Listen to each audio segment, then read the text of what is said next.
Okay, welcome back guys. It's Buildbeings conversation time. So today we have our life coach again. Hi everyone. Today we're gonna discover the topic of motivation.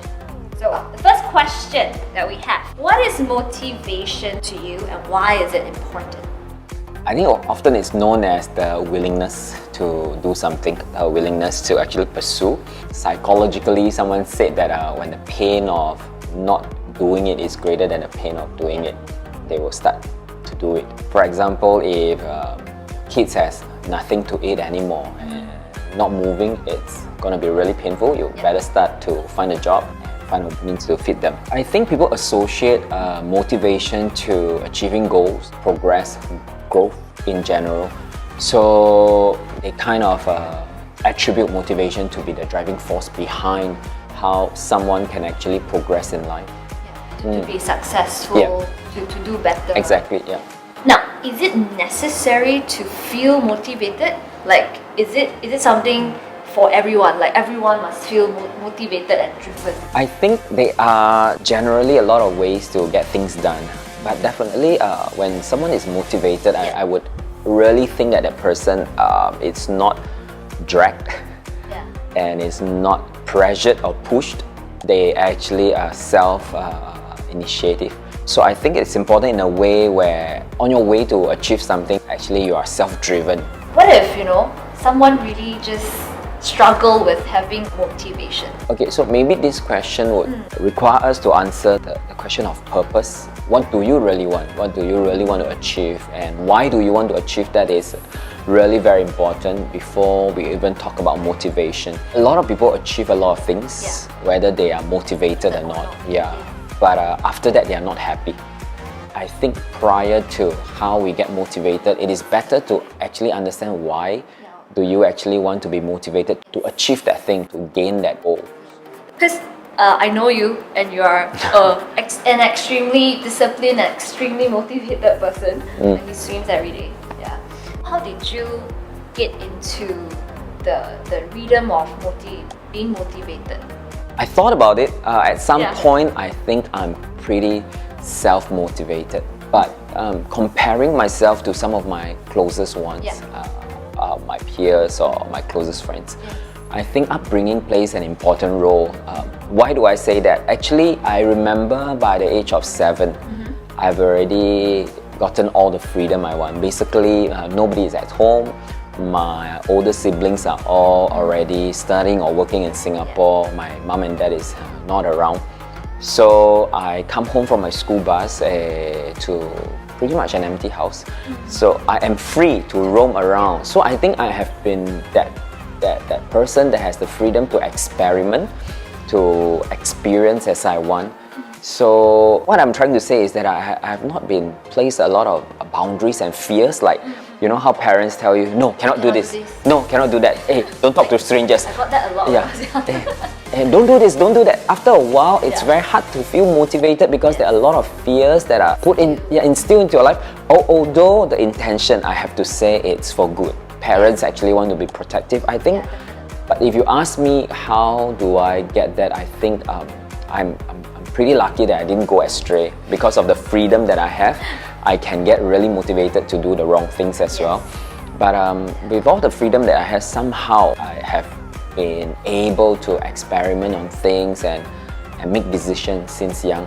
So upon that, I have slowly gained that confidence to actually lock onto what I want and discipline myself to achieve that goal.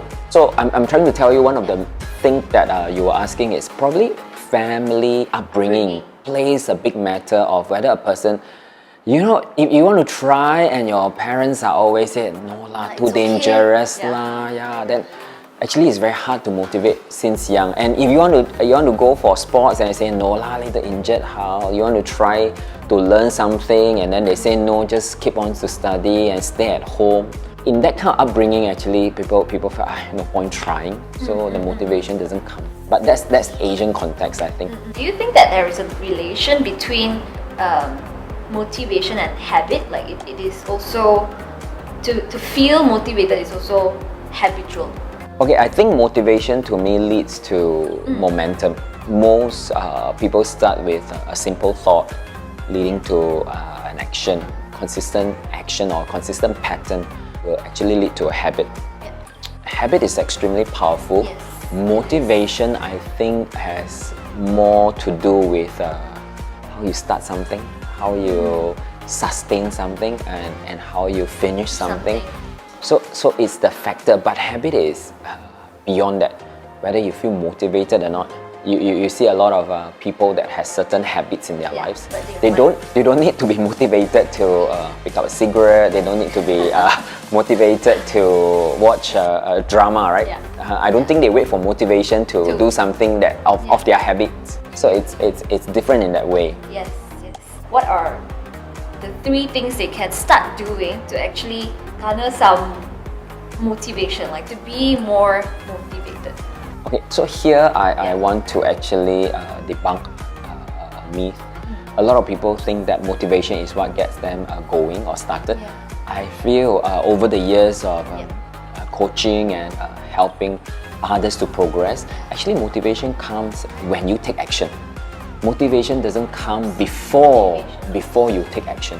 I can give you an example. If you want to exercise, say 2020, I want to be healthier, I want to start exercising. It doesn't come by you imagining like you are signing up to any particular programs or what. It starts with you going for a brisk walk for 5 minutes.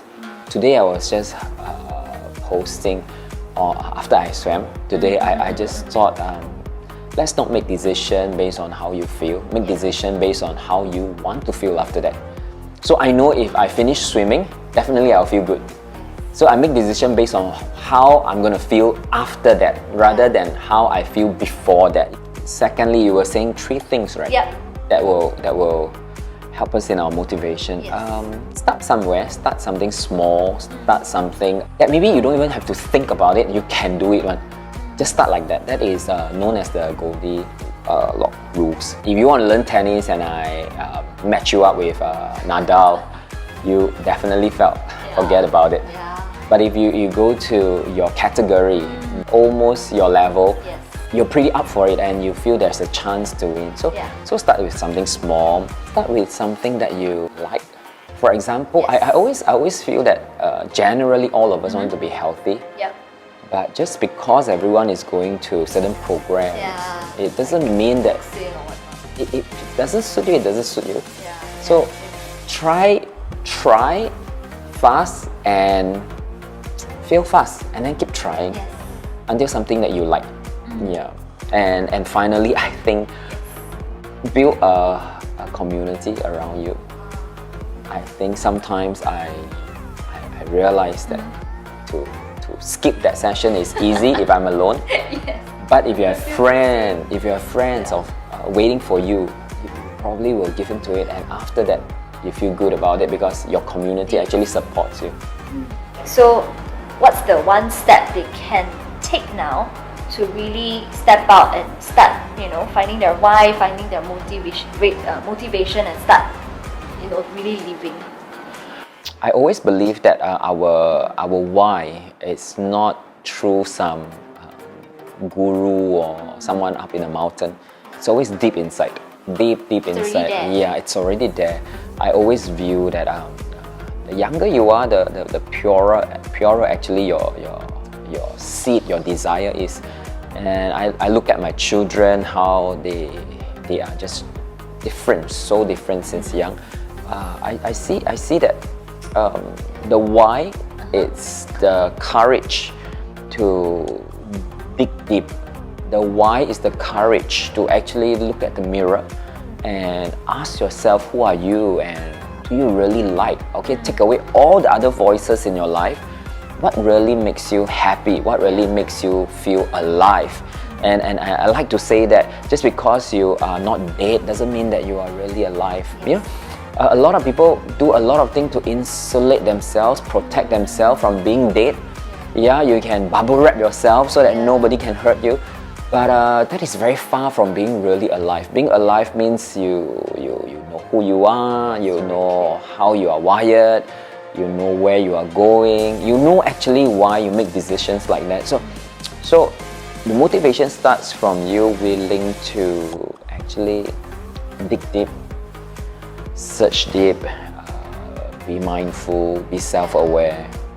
After you like yourself, after you love yourself, I think there is more reason to be motivated.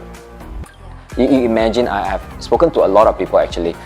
They ask me for advices for marriage, for work.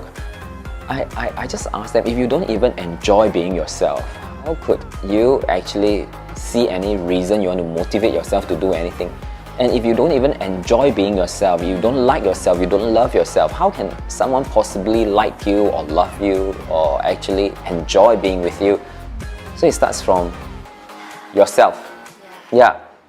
I hope that helps. Yes, definitely. I think, yeah, it's really about, it goes back to your core, your Exactly. self. Yeah. Yeah, because if you really don't know that, your habits, your motivation, it's you see it's tricky, yeah. right? It can't be just what people tell you from here and there. Alright. I think we have come to the end of this session. Yep. Yeah, thank you so much, Keith. My pleasure. Yeah, so look forward to our next episode. Okay, thank you everyone. Bye. Bye. Bye.